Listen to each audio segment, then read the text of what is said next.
Well, hey there, you're on the internet, I have some free time, and welcome to the Triple N Network, where all you newbie nib nerds can find all the news you'll need. Let's look at an ink today, shall we? Now, today's ink I only had in cartridge form, and I don't know why, but I was kind of avoiding it, and I have some more. They're all mixed in here somewhere.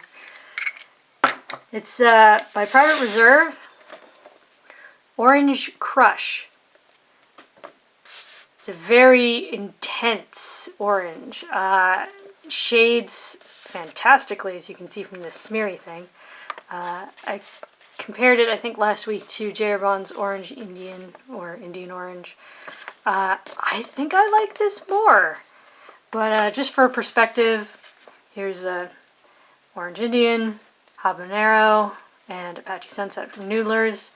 J.R. Bond's Scented Orange, which looks like grapefruit skin, but anyways, and then Noodler's Cayenne. But this ink really surprised me. I really like it. I'm considering getting more of it. So all the tests were done in this Kaweco Ice Sport with a medium nib. And let's check out the chromatography, because this is where we're going to find essentially the only thing that is not awesome about this ink. And that's that there is no water resistance whatsoever. I mean, you can barely even tell where the initial ink was placed. And even here where I let it dry, which is not how you're supposed to do chromatography, but it's something I've been doing lately because I'm bored and curious. Yeah, had essentially no effect on it whatsoever. It fled. But yeah, look at all that orange. There's a light orange, there's a dark orange, it's almost red up at the top, and then there's this buttercup yellow kind of at the corners. So, top down in density, Clairefontaine, 90 grams per square meter.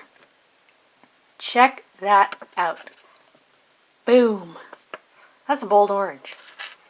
Now, 11 seconds to dry, which isn't too bad for a medium nib, especially for an ink that's this saturated. Blech. I can talk. Anyways, good shading, very bold, very bright. I said it's just on the wet side of the spectrum. I'd say maybe like a 5.5 out of 10, like just on the side of wet, which was very impressive for, again, an ink this saturated. No bleed, feather spread. I'm actually really digging the shading. It's subtle because it's a very dark, intense orange. But yeah, as you can see, no water resistance. None. It is gone. In fact, it's even darker on camera. And even on camera, that's hard to read. So, next is Rhodia, 80 grams per square meter, where, again, 11 seconds to dry. It's this bold, bright orange. Decent shading. Very intense. I'm really liking it. Yeah, no bleed, feather spread. Not much echo potential, which is kind of nice because this is a fairly dark orange, so nice to know it won't be too bad. And again, this is darker on camera, and even on camera, that's really, really gone. This stuff just flees from water. But yeah. Next is Tomoe River Paper, where the dry times got a little long, but again, this is a pretty heavily saturated ink. And Tomoe River, does a thing with dry times, so great shading, wonderfully intense color. Yeah, it's bright. It's both dark and yet bright. I was really digging it. It didn't smear after it dried the way sometimes really saturated inks can on this paper. There was no bleed, feather spread. Some echo potential to watch out for. It is always a personal preference thing, but maybe keep an eye on it. That's totally gone. Like, that's just gone. Again, on camera, it's a little bit darker, and even still, it's really gone. Next is the 20-pound Copier Paper, where it's still beautifully intense and bright, and, I mean, just boom, really pops. But, yeah, there's spread, which I feel like you can really see here, just like the line width difference. But there's a bit of feathering. In fact, I think in the word feathering you see some of the feathering, which is convenient. And there's a bit of bleed, which on a medium nib, you know, I'd prefer not to see that on a medium nib, but it's not awful.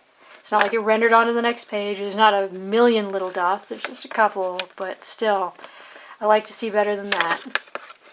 This is definitely the best water test we've seen so far, but it did get much lighter. It did feather, it did explode, it did dye the page, so still not great. Next was Mead Notebook Paper, where, as the smiley face may indicate, I was kind of impressed. 4 seconds to dry, it still really pops. It's still really bright. You can still see some shading going on in here.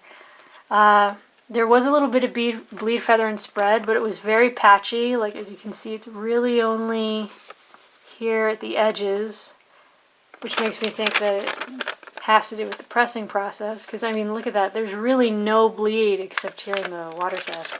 And the water test is a disaster. Also, the water and the paper were just a disaster. It like wrinkled and like a sponge just started moving and bleh.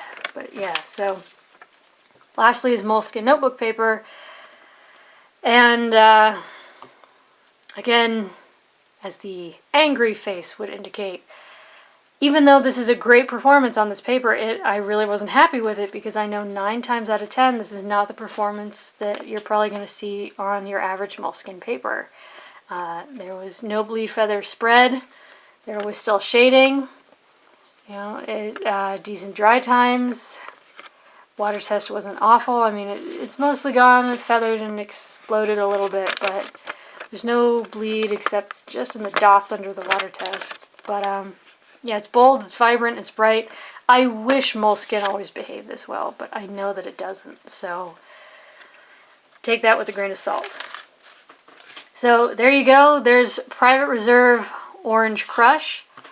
It seriously impressed me. I mean, you know, when I want an orange ink, I generally go for Noodler's Habanero, but I'm definitely going to be getting more of this stuff. It's intense, it's bold, it's bright, it's pretty well behaved. Maybe don't use it to address envelopes, but yeah, no, pretty good. So for your consideration from the Triple N Network, if you liked the video, please give it a thumbs up. If you'd like to see more, please subscribe to the channel. And thanks for watching. Bye.